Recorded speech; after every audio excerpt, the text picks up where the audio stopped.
showing what we would call the supply plenum right here. We've got one mocked up for everybody to see. Now, first thing that you're going to need to do, get your template out of the box. We're going to line this up on the plenum where we're going to want to cut the hole for the humidifier. Keeping in mind two things that you already know. Number one, you're not going to be on the blanked off side of the coil. Number two, you're going to be high enough above the coil so you're going to get good airflow.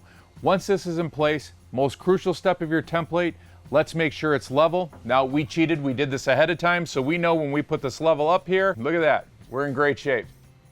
We're going to take out our Magic Sharpie now. We're going to align the outline of this template so we know the space that we got to cut. Line is up, template comes down. We created a starter hole. Now we're going to take our snips and we're going to cut along our lines and create the space for our humidifier to go in. Okay, so our humidifier frame has been inset. Now you've got little levers on the inside that you're going to rotate down in order to secure this to the ductwork. This will prevent your humidifier from shifting. Okay, once our frame is secured, what we're going to want to do is make sure that there are no air gaps around it. So you're going to want to seal this up. Dealer's choice here. You could either use tape or you could run a bead of caulk around it in order to ensure that you have no air escaping around the humidifier. Okay, so now we're going to put our water panel back in. Now our water panel, there is a correct way for this to go in. Number one, drain spud to the bottom. Number two, you'll see this little groove at the top. This is for the water feed tube to go past, okay? Water panel goes in. Make sure that the notch is pointed in so it can slide past the feed tube.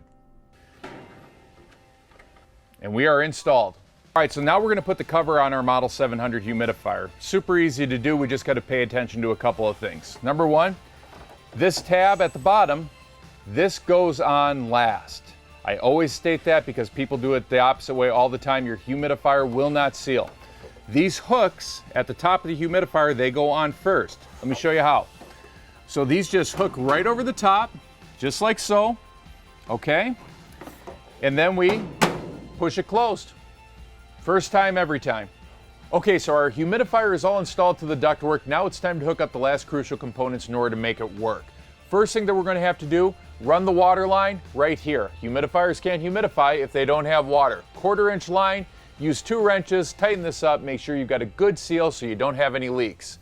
Now you're going to have to run these 2 lead wires according to the installation instructions. These will run back through the control, the 24-volt transformer, and circulate back through the system in order to ensure proper operation time for the 700 itself. Then we simply install our drain hose, refer to local codes to ensure you are doing the proper type of draining. And then finally, we're going to plug in our power cord, and that's going to give us life.